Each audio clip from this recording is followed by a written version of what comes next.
ભુજ શહેરના કોળકી રોડ પર આવેલ સોનલ ક્લિનિક ખાતે આજે રવિવારના રોજ સ્વર્ગસ્થ ડોક્ટર રામ ગઢવીને શ્રદ્ધાસુમન અર્પણ કરવાના હેતુથી એક ભવ્ય નિઃશુલ્ક નિદાન કેમ્પનું સફળ આયોજન કરવામાં આવ્યું હતું। સોનલ ક્લિનિક અને નર્સિંગ હોમ દ્વારા આયોજિત આ કેમ્પમાં સાહેબના પરિવાર સમાન દર્દી નારાયણના લાભાર્થે કેમ્પ સમય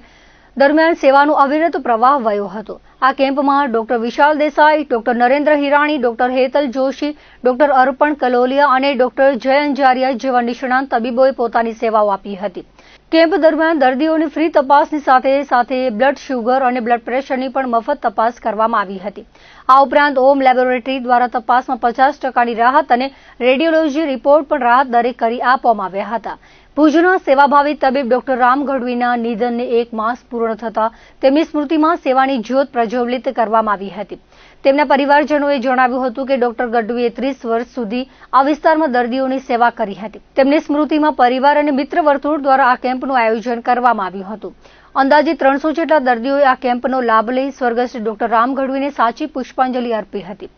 આ વેળાએ અંગદાનના પ્રણેતા દિલીપ દેશમુખ, દેવરાજ ગઢવી, શહેર ભાજપ પ્રમુખ મિત ઠક્કર, પબુ ગઢવી, કમલ ગઢવી, પપ્પુ મહેશ્વરી વગેરે હાજર રહ્યા હતા।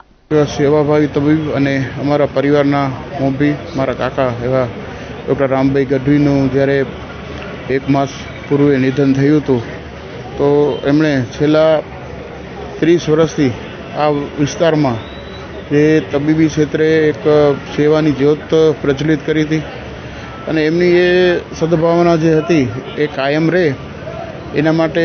અમારા પરિવારે અને અમે સૌ મિત્ર વર્તુળે નક્કી કર્યું કે એને આપણે એક કેમ્પનું આજે 1 માસ પૂર્ણ થશે આયોજન કરીએ તો સૌ સાથે મળી અને એમના સોનલ ક્લિનિક મધ્યે એક કેમ્પનું આયોજન કરવામાં આવ્યું છે, જેનામાં નિષ્ણાત ENT સર્જન ડૉક્ટર નરેન્દ્ર હિરાણી સાહેબ,